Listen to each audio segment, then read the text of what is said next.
Bulletin की शुरुआत आज की बड़ी खबर से करते हैं। भारतीय जनता पार्टी ने असम में विधायक दल का नेता चुनने के लिए ऑब्जर्वर नियुक्त कर दिए हैं। इनमें केंद्रीय मंत्री जेपी नड्डा और हरियाणा के मुख्यमंत्री नायब सिंह सैनी को ऑब्जर्वर के तौर पर चुना गया है। विस्तार से जानने के लिए आइए सीधा चलते हैं हमारे संवाददाता अंकित दुदानी के पास। अंकित, क्या जानकारी है पूरी, और ये सब जो प्रक्रिया होगी इसके बारे में विस्तार से हमारे दर्शकों को बताइए।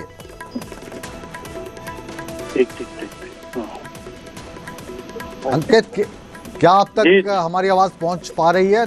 जेपी नड्डा के साथ साहब प्रभारी के तौर पर बिल्कुल असम में एक बड़ी जिम्मेदारी दी गई है जी। बिल्कुल असम में एक बड़ी जिम्मेदारी दी गई है। जेपी नड्डा को जहां पर्यवेक्षक लगाया गया है, वहीं मुख्यमंत्री नायब सैनी को सह पर्यवेक्षक के रूप में नियुक्त किया गया है।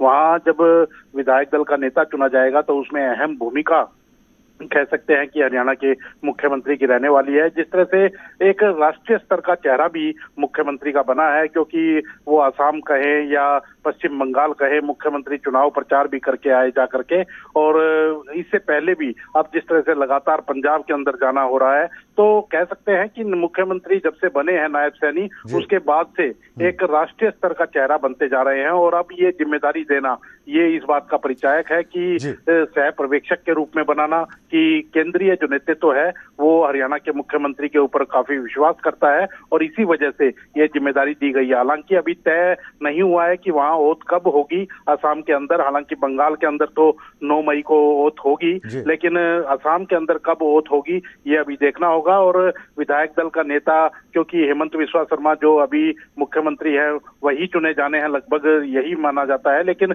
फिर भी विधायक दल की बैठक होती है और उसके अंदर नेता चुना जाता है। पूरे तरीके से जेपी नड्डा के साथ नायब सिंह सैनी देखेंगे। एक बात जो सोशल मीडिया पे चल रही है और कुछ गणितज्ञ कह रहे हैं, क्योंकि ये जो बंगाल का सफ़र है ये आसान सफ़र नहीं था। लगभग पिछले 2-2.5 सालों से, या यूं कहिए कि पिछले चुनाव से लगातार भारतीय जनता पार्टी के कार्यकर्ता ज़मीन पर काम कर रहे थे, और ये जो चुनाव की प्रक्रिया थी और चुनाव की जो रणनीति थी, इसमें कहते हैं हरियाणा मॉडल का प्रयोग किया गया है। उसके बारे में क्या जानकारी है आपके पास? बिल्कुल, वो चाहे असम की बात करें या बंगाल की बात करें, बंगाल क्योंकि ज्यादा डिफिकल्ट था। असम के अंदर तो पहले भी सरकार थी, और बंगाल को लेकर के 2021 में जब चुनाव हुए थे, और उस समय भी बीजेपी को पूरी उम्मीद थी कि सरकार बनाएगी, लेकिन उस समय 80 से कम सीटें बीजेपी की रह गई थी। और तब से ही जो बीजेपी में एक चाणक्य वर्ड जिनको कहा जाता है, अमित शाह, वो उसी समय से लगे थे इसको लेकर के कि पूरी रणनीति तैयार की गई। और बीजेपी के जो चाणक्य अमित शाह हैं, उन्हीं की देखरेख के अंदर लगभग 8 नेताओं की ये टोली बनी, और 8 नेताओं ने ग्राउंड पर रह करके काम किया। उसमें सुनील बंसल का भी नाम है, जो कि राष्ट्रीय संगठन उप महामंत्री हैं, उनका भी नाम है, और धर्मेंद्र प्रधान है, उनका नाम है। ऐसे ही कई चेहरे ऐसे थे जिन्होंने बारीकी से वहां काम किया। और हरियाणा मॉडल जैसे था, ग्राउंड पे जाकर के एक एक घर में जाकर के पन्ना प्रमुख बना करके काम किया गया। वहां भी पहली बार ये पन्ना प्रमुख का इस्तेमाल किया गया कि पन्ना प्रमुख बनाए गए। एक एक पन्ना, मतलब एक एक गली में वोटरों की जिम्मेदारी एक एक पन्ना प्रमुख बनाए गए और उनको दी गई। और वोटिंग कराने तक की नहीं, जब काउंटिंग हो रही थी तब भी वो संभालने पूरे तरीके से सतर्क रहे, क्योंकि जिस तरह की बात पहले कही जा रही थी कि वहां ममता बनर्जी की जो सरकार थी और कार्यकर्ताओं के बीच में काफी हिंसा होती थी, वो अब की बार देखने को नहीं मिली। और केंद्रीय बल जो है वो भी लगाया गया, जिनकी देखरेख के अंदर पूरा चुनाव हुआ, और आखिरकार बीजेपी ने जीत हासिल की। अंकित, आप बने रहिए हमारे साथ, आपके पास फिर हम लौटेंगे और रुख करते हैं अगली खबर का। अब हम बात करने जा रहे हैं असम और बंगाल के बाद पंजाब की। पंजाब विधानसभा को लेकर अब भारतीय जनता पार्टी ने अपनी कमर कस ली है। भारतीय जनता पार्टी के बड़े नेता अब अगला टारगेट पंजाब को मान रहे हैं, और पंजाब फतेह उनके लिए एक बड़ी चीज़ होगी। हरियाणा के मुख्यमंत्री नायब सिंह सैनी कह रहे हैं कि पश्चिम बंगाल और असम के बाद अगला टारगेट पंजाब है। तो क्या पंजाब में भी हरियाणा मॉडल लागू होगा? मुख्यमंत्री क्या कह रहे हैं, आइए सुनते हैं। आज उससे बंगाल आजाद हुआ है। आज मोदी जी के नेतृत्व में कमल का फूल खिला है। मैं मोदी जी को बहुत बहुत साधुवाद देता हूं कि उनकी नीतियों के कारण बंगाल बचा है। बंगाल देश के मुख्य विकास की धारा में अब जुड़ेगा, ये हमारे लिए गर्व की बात है। सर पंजाब की बारी है क्या? इसके बाद पंजाब की बारी है। जिम्मेवारी काफी ज्यादा बढ़ गई है। मोदी जी ने बड़ी योजनाएं लागू कर रखी। तो एक बार फिर रुख करते हैं अंकित दुधानी का।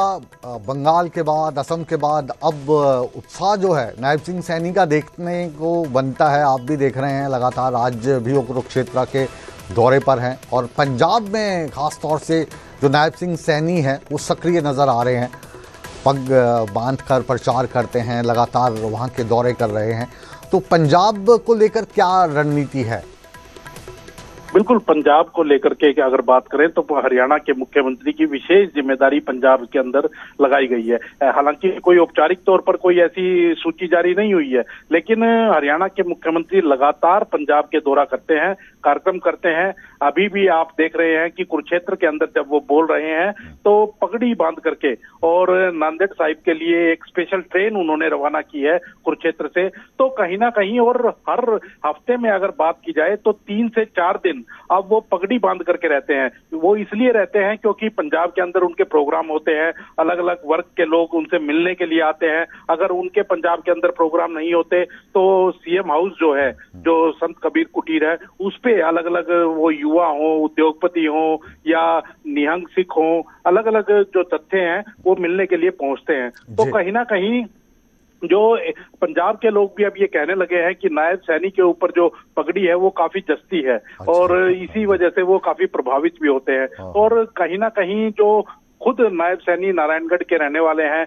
और नारायणगढ़ और जो इलाका है ये पंजाब का इलाका है, लगभग मिलता जुलता है और बोली भी जो अच्छी मिलती जुलती है। तो इस वजह से काफी प्रभाव नायब सैनी का वहाँ पंजाब के अंदर है और इसी वजह से लगातार कार्यक्रम वहाँ के युवा हो, व्यापारी हो, उद्योगपति हो, किसान हो, लगातार मुख्यमंत्री नायब सैनी का प्रोग्राम ले रहे हैं और वहाँ प्रोग्राम करने के लिए वो जाते हैं। जी बिल्कुल अंकित, और ये जो जानकारी आपने दी और ये भी बताया कि अभी इस वक्त जो नायब सिंह सैनी हैं नांदेड़ साहब के लिए कुरुक्षेत्र से एक विशेष ट्रेन को रवाना कर रहे हैं, हरी झंडी दिखा रहे हैं, तो वो भी हम अपने दर्शकों को दिखाएंगे।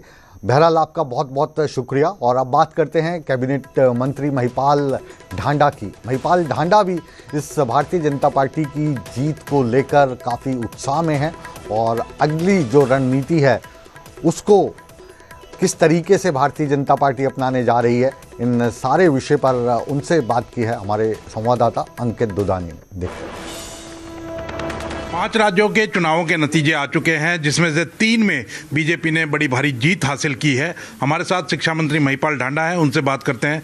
ढांडा जी, बंगाल और असम की जीत काफ़ी इम्पोर्टेंट है आप लोगों के लिए, क्या कारण मानते हैं कि वहाँ इतनी बड़ी जीत हुई? माननीय प्रधानमंत्री नरेंद्र मोदी जी की विकास की राजनीति का जो मॉडल उन्होंने इस देश में स्टैब्लिश किया वो बहुत बड़ा कारण रहा है। दूसरा, भारतीय जनता पार्टी एक कैडर बेस्ड पार्टी है। भारतीय जनता पार्टी का कैडर अपनी जान दे के, अपनी सारे संकटों को झेल के वो लोगों के साथ खड़ा रहा है। उन लोगों के साथ जो लोग गुंडागर्दी कर रहे थे, जो लोग भ्रष्टाचार फैला रहे थे, जो लोग लोगों का जीना दुर्भर कर रहे थे, ऐसी तानाशाही भ्रष्टाचारी सरकार के खिलाफ हमारा कार्यकर्ता जान की बाजी लगा के खड़ा रहा।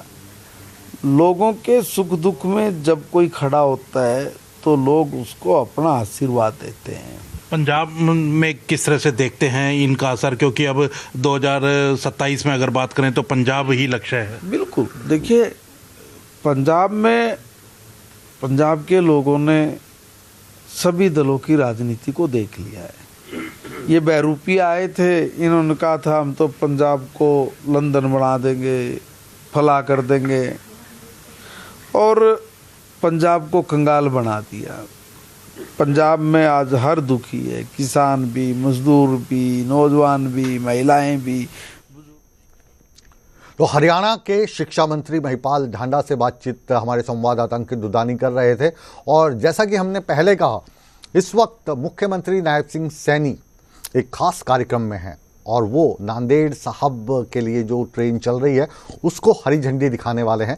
वहाँ पर वो इस वक्त जनता को संबोधित कर रहे हैं। आइए सीधा लाइव आपको ले चलते हैं कुरुक्षेत्र।